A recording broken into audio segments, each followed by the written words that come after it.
Bienvenidos a Economía en Breve número 429 del 7 de septiembre del 2025.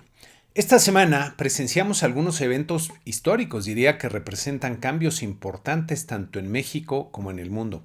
Comenzando en México, inició el nuevo Poder Judicial con una ceremonia de esas que le gustan a la 4T y que son mercadotecnia política más que nada. Los nuevos ministros de la Suprema Corte participaron en esta ceremonia en la que supuestos representantes de los pueblos originarios les entregaron el bastón de mando, haciendo referencias a Quetzalcóatl y otras deidades prehispánicas. Con esto se concreta un proceso viciado de origen desde que los senadores controlados por Morena se negaron a integrar el Tribunal Federal Electoral como mandaba la ley, dejando menos integrantes de los que debería tener, lo que posteriormente les permitió alcanzar la mayoría calificada en el Congreso y hacer otros cambios apresurados y no consensados a la Constitución. ¿Cómo es posible que los ministros que serán responsables de juzgar de forma imparcial los asuntos más importantes de la vida nacional comiencen su periodo, pues pasando por encima de lo que dice la Constitución en su artículo 40, que refiere el carácter laico de nuestra república? ¿Qué significado tiene además recibir el bastón de mando cuando el Poder Judicial es el encargado de juzgar, no de mandar? Y además, entonces, ¿qué pasa con el bastón de mando que le entregaron a la presidente Sheinbaum? ¿Ya perdió su poder o hay bastones de mando para el que se les antoje? Como dice esta nota de Reforma, ahora el grupo de Morena y sus aliados tiene todo el poder, lo que de acuerdo con la evidencia histórica, pues ha traído consecuencias funestas para otras naciones en otros tiempos.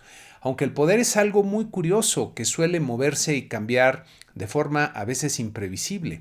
En esta otra nota muy relevante, la semana pasada vino en su primer visita a nuestro país el secretario de Estado de Estados Unidos, Marco Rubio.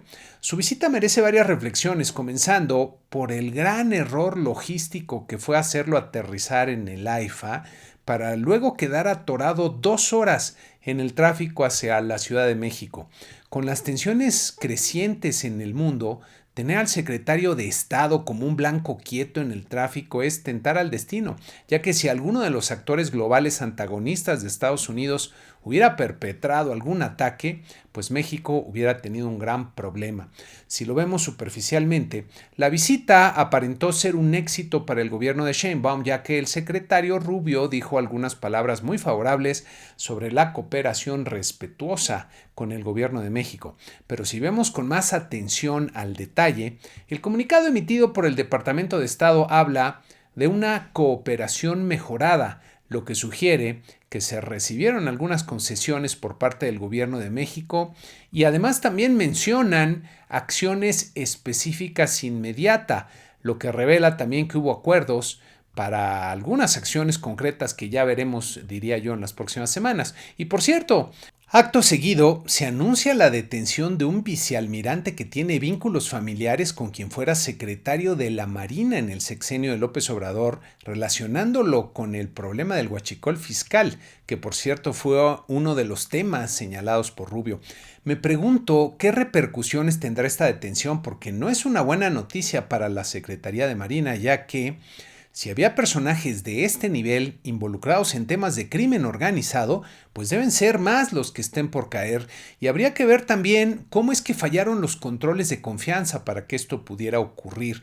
Por otro lado, si este personaje interpretó mal o actuó siguiendo instrucciones sin percatarse que estaba violando la ley, o peor aún, si se convirtió en el fusible para no llegar más arriba en la escalera de la corrupción, pues habrá un gran descontento entre las personas de los cuerpos de seguridad que, además de exponer su vida, pues exponen también su honor o quedan vulnerables a los caprichos de la política. Por lo visto, el gobierno de Sheinbaum está actuando de una forma más clara y decidida sobre los grupos criminales, pero esto está comenzando a pisar algunos callos que pueden ser muy sensibles, y esto habla también de la dificultad que va a tener para conciliar tanto las fuerzas anteriores o quizá más radicales al interior de Morena con lo que está pasando en la realidad y con las presiones que tiene por parte del gobierno de Estados Unidos. En fin, me parece un tema importante tanto por lo que deja ver como por sus posibles implicaciones. Y esta semana, pues la presidenta Sheinbaum también presentó su primer informe de gobierno que desde luego hay que comentar aunque sea brevemente. Para empezar, me pregunto dónde queda la línea que divide la exageración de lo positivo de la mentira vulgar con fines politiqueros. Es usual que los políticos quieran maximizar sus logros y que para ello pues hagan una cuidadosa selección de los datos y la forma de referirlos.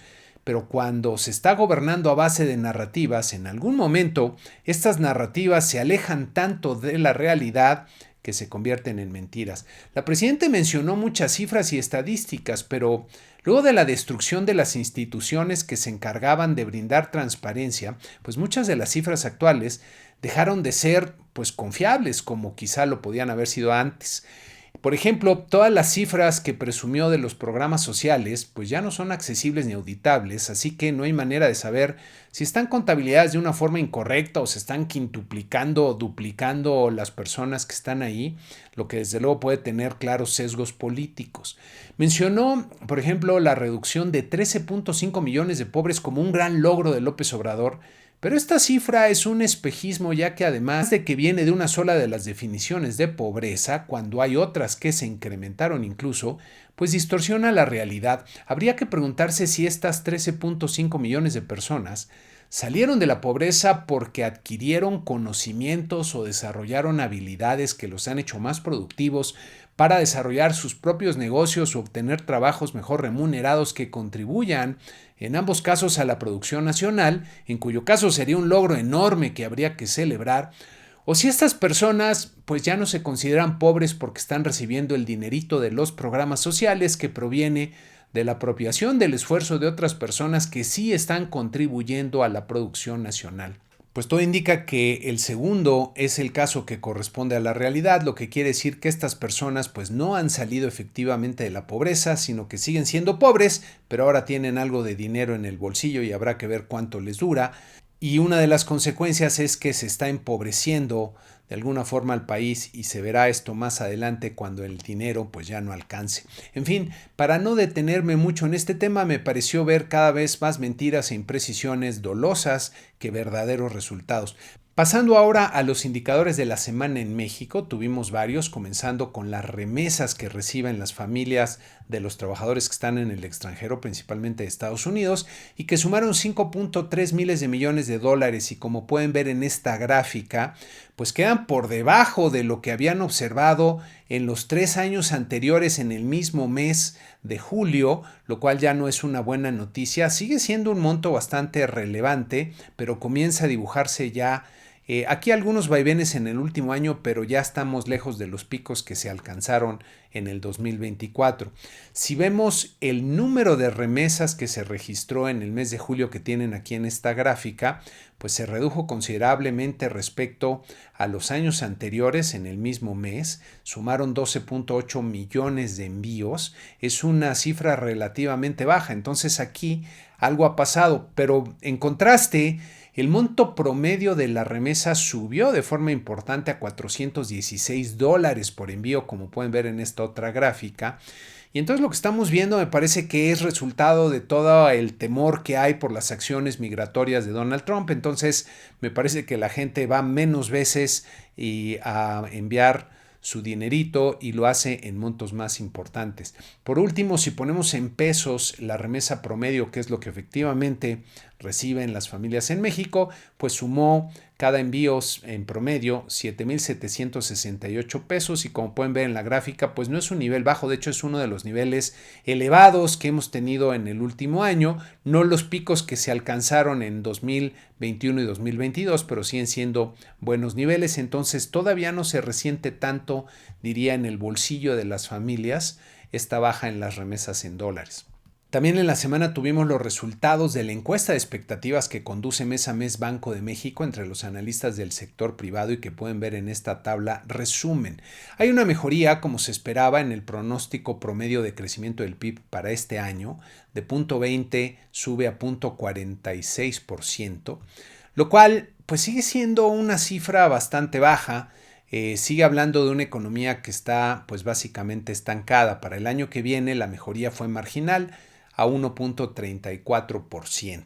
Por otro lado, la inflación mejoró un poquito de 4.05% que se esperaba en la encuesta anterior, baja a 3.95% para este año, mientras que la inflación subyacente esperada para el año se quedó en 4.11%. El tipo de cambio esperado para este año baja un poquito a 19.49 pesos por dólar, aunque hay que recordar que esto responde mucho a las condiciones vigentes que hay en el tipo de cambio. Y por otro lado, la tasa de interés esperada para el cierre del año por parte de Banco de México se revisa a la baja, ahora a 7.27% en promedio, es decir, los analistas esperan que luego de lo ocurrido y lo comentado por la Junta de Gobierno, pues vengan más bajas en la tasa de interés por parte de Banco de México. Y tenemos un resultado muy curioso en lo que se refiere a creación de empleos, ya que Banco de México está reportando aquí el número de asegurados en el IMSS que se tendría a finales del año, pero incluyendo este programa piloto de todos los repartidores, lo que hace que esta cifra esté fuertemente distorsionada. Si le quitamos este monto, pues estaríamos observando inclusive una reducción en los empleos del IMSS de acuerdo a este pronóstico. Y para la economía de Estados Unidos se espera un crecimiento ligeramente mejor tanto para este año como para el que sigue. También dentro de la encuesta, si tomamos los pronósticos de inflación mes por mes que presenta Banco de México, tenemos estas trayectorias que sería lo que está esperando el mercado. En la línea azul ven la inflación subyacente que estaría elevada, inclusive subiendo un poquito en los próximos meses. En la línea amarilla, la inflación general, que ahorita se ha comportado bien en julio y agosto, pero debería de ir subiendo de aquí hasta el mes de marzo. Entonces estaríamos esperando una inflación al alza en los siguientes meses. Vamos a ver qué tan pronunciado puede ser este ascenso y cómo reacciona la Junta de Gobierno si es que se sale de lo previsto o si de repente nos damos cuenta que la inflación no está tan bien portada como ellos quisieran. También tuvimos las cifras del consumo privado del mercado interior, que ha estado presentando bandazos muy importantes y en el mes de junio otra vez presenta un bandazo ahora al alza con un crecimiento del 0.8%. Y como podemos ver en esta gráfica, básicamente el consumo ha estado estancado desde el 2024 a la fecha, una tendencia lateral a pesar de estos vaivenes y diría que no son buenas noticias, muchos vaivenes. Vamos a ver cómo vienen las cifras en los siguientes meses. Seguramente vendrá una contracción en el mes de julio. Si vemos sus componentes, bienes nacionales creció 0.3% y como pueden ver aquí también dentro de un amplio rango en el cual ha estado variando, pero también se ve estancada. Si vemos el consumo en los servicios, esta se contrajo 0.1%. Aquí se ha venido observando que se está frenando este componente y este último dato ya habla de una baja. Y lo que sí creció con fuerza en el mes de junio, como podemos ver en esta otra lámina, fue el consumo privado de bienes importados que despegó 4.9% mensual. Esta es una cifra muy fuerte que me parece responde a toda esta distorsión que se está generando por los temas arancelarios en Estados Unidos y también a la fortaleza que ha tenido el tipo de cambio, la apreciación que ha observado en los últimos meses que abarata muchas de las importaciones. Por otro lado, la inversión fija bruta en el país sigue dando malas noticias. En el mes de junio cayó 1.4% y sigue en franca bajada, como pueden ver aquí, desde el pico que alcanza en el último trimestre del 2023. Sigue en declive. En esta ocasión también la construcción que ven en esta lámina descendió 0.8%. Aquí también ha habido algunos vaivenes. Este último dato va de nuevo a la baja. Y lo que sí trae una tendencia descendente muy clara, como ven en esta siguiente lámina, es la inversión en maquinaria y equipo que vuelve a caer ahora 1.6% en el mes de junio. Esta es la inversión que hacen principalmente las empresas y como pueden ver, va de bajada, lo que me parece que refleja estas complicadas perspectivas o sobre todo el deterioro que ha habido en el ambiente de negocios para las empresas en el país. Por otro lado, el IMEF da a conocer los resultados del indicador IMEF, que en ambos casos, en el manufacturero y el no manufacturero, se ubican en niveles por debajo de los 50 puntos, lo que quiere decir que están en zona de contracción, especialmente en la parte manufacturera, es donde se observa mucha debilidad, y el IMEF describe la situación de la economía con este encabezado entre atonía y estancamiento, es decir, no hay impulso en la actividad económica. Pasando ahora al entorno global, esta semana presenciamos acontecimientos que marcarán la historia del mundo, destacando la visita que hicieran a China Vladimir Putin de Rusia y Kim Jong-un de Corea del Norte para presenciar el gran desfile militar de Xi Jinping. Esta visita representa pues una clara alianza entre estas naciones para confrontar la hegemonía de Estados Unidos y Occidente en tiempos en los que la lógica geopolítica del poder, que debería, por cierto, haber quedado sepultada en el siglo XX, pues se está extendiendo nuevamente para mala fortuna de la humanidad en general. El desfile militar, por cierto, fue impresionante para la gran envidia de Donald Trump, pero más allá de lo vistoso y teatral, pues China dejó ver nuevas armas de avanzado desarrollo tecnológico, lo que representa pues un claro mensaje para Occidente. Por cierto, el líder chino Xi Jinping ha estado realizando una serie de cambios importantes en la estructura de las Fuerzas Armadas, que algunos incluso llaman, como pueden ver aquí en este artículo de Bloomberg, la purga más importante que se ha hecho en el ejército chino desde la época de Mao. Miren, muchos analistas serios están señalando lo que ya parece evidente, y es que estos países se están preparando para la guerra, lo que representa pues no solo un peligro para el mundo, sino la posibilidad de tener más conflictos armados en diferentes latitudes en el futuro cercano, y es un tema que habrá que tener muy presente. Por otro lado, en el conflicto entre Estados Unidos y el gobierno del que consideran narcodictador Nicolás Maduro, Estados Unidos sigue incrementando su presencia militar ahora con el despliegue de cazas de última generación. Hay que notar también que ya pasaron a la acción al destruir una lancha que supuestamente llevaba miembros de un cártel transportando drogas, señalando por parte de varios altos oficiales que el presidente Trump ya no se quedará sin hacer nada y que van en serio por los cárteles. Y hablando de Trump, estas semanas pues se le han acumulado algunos reveses ahora, con otro juez señalando que el despliegue de tropas que hizo en Los Ángeles pues fue una violación a la ley federal. No le han salido bien las cosas con la corte a Trump en las últimas semanas. Pasando a los indicadores de Estados Unidos, esta semana el reporte de empleo del mes de agosto presentó malas noticias, ya que, como pueden ver en esta primera gráfica, se crearon solo 22,000 empleos, muy por debajo de los 77,000 que se esperaban y que ya era una cifra baja, y pueden ver cómo en los últimos 4 meses pues las cifras han sido muy malas.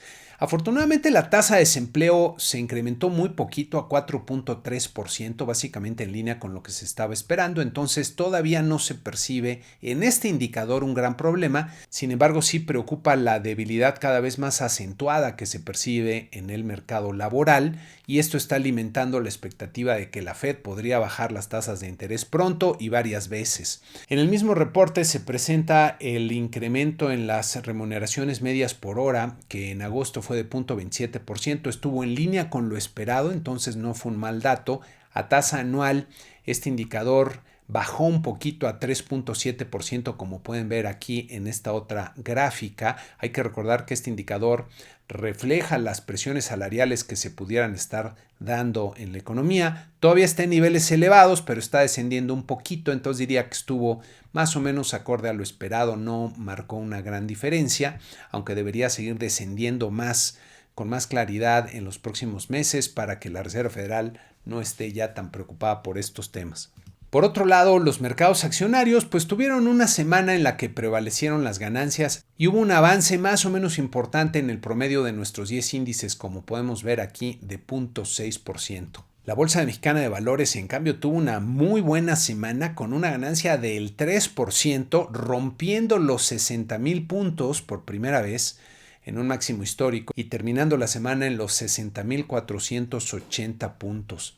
Y por otro lado, nuestro tipo de cambio tuvo algunos vaivenes, ya se empezó a depreciar con algunos movimientos como ven en esta lámina, terminando la semana en 18.72 pesos por dólar. Para la semana que inicia, pues vamos a empezar este lunes, que es la fecha límite para que se presente para que se entregue por parte de la Secretaría de Hacienda el paquete económico para el 2026 y ya veremos qué cambios se están planteando tanto en los pronósticos de la economía como si hay algún cambio en la parte de los impuestos.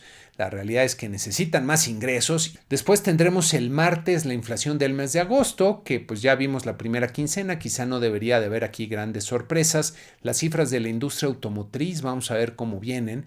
Después el jueves las cifras de la producción industrial empezando ya el mes de julio, el tercer trimestre del año, y terminamos con la encuesta de expectativas de Citi. En Estados Unidos vamos a tener información importante tanto de la inflación al productor como de la inflación al consumidor del mes de agosto, que son indicadores muy importantes para la Reserva Federal y para su próxima decisión de política monetaria. Y con eso terminamos este programa número 429 de Economía en Breve. Muchas gracias y que tengan una excelente semana.